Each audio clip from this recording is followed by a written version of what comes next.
அவங்க நாடகம் என்னன்னு தெரியுமா? அவங்க கட்சிக்குள்ள இப்ப நடத்துறீங்க நாடகம் அப்படின்னு இப்ப காட்பாடியில பேட்டி கொடுத்திருக்காரு. அதாவது அம்மா உணவகம் ஒரு அட்சய பாத்திரத்தை போல ஏழை எளியவர்கள் மாத்திரமில்லாமல் எல்லா தரப்பினருமே அந்த அறுசுவை உணவை உண்ணுகிற ஒரு நிலை கொரோனா காலகட்டத்திலிருந்து தொடங்கி இன்று வரை நிகழ்ந்தது. ஆனால் அம்மா உணவகத்தில் நல்ல பேர் ஏற்பட்டு விடக்கூடாது என்பதற்காக தொடர்ந்து திராவிட முன்னேற்ற கழகத்தின் அரசு திட்டமிட்டு அந்த நற்பெயரை கெடுக்கின்ற நோக்கத்தில் அம்மா உணவகத்தை செயல்பட விடாமலே முடக்கிவிட்டது. இப்போது பிரச்சனை மேல் பிரச்சனை எழுந்திருக்கிறது. ஆம்ஸ்டாங் படுகொலை பிரச்சனை எழுந்திருக்கிறது. கள்ளக்குறிச்சியில 70க்கும் மேற்பட்டவர்கள் மரணம் அடைந்திருக்கிறார்கள்.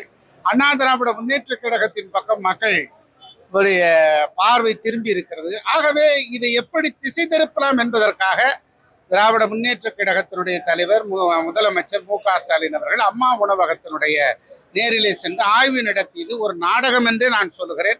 இதுதான் நாடகம், நாங்க போடுவது நாடகம் அல்ல. திமுக பொதுச் செயலாளர் துரைமுருகன் அவங்க கட்சிக்குள்ள நடக்கிறது நாடகம் சொல்லியிருக்காங்க. அதுக்கு என்ன சார்? இல்ல, அதாவது துரைமுருகன் நாடகத்திலிருந்து வந்தவர். அதனால அவர் எல்லாம் எதை பார்த்தாலும் நாடகமாக தோன்றும். அதே போல தொடர் அதிமுகவினர் கைது செய்யப்பட்டு வராங்க. தொடருக்கு அதிமுகவினர் கிடையாது. அதாவது சந்தேகத்தின் பேரில் சில பேர் கைது செய்யப்பட்டிருக்கிறார்கள். யாராக இருந்தாலும் அண்ணா திராவிட முன்னேற்ற கழகத்தை சேர்ந்தவர்கள் அடிப்படை உறுப்பிலிருந்து நீக்கப்பட்டிருக்கிறார்கள். அதைத்தான் நீங்க பார்க்கணும். இல்ல, சட்டம் ஒழுங்கு சீர்கேடு நடந்து கொண்டிருக்கிறது. ரெண்டு மாதத்தில் 595 கொலைகள் தமிழ்நாட்டில் நடந்திருக்கிறது.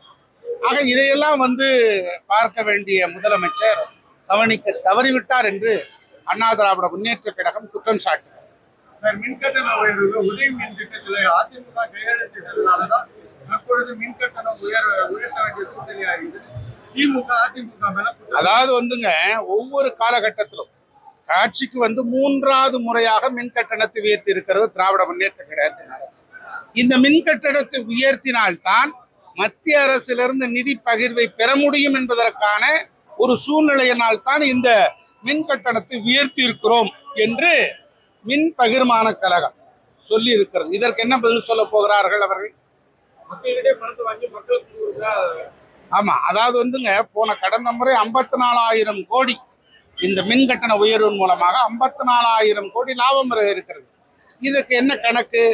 மின் கட்டணத்தை உயர்த்தக்கூடாது என்பதுதான் எங்களுடைய கருத்து மாத்திரமல்ல, தமிழ்நாட்டினுடைய மக்களுடைய ஒட்டுமொத்தனுடைய கருத்து.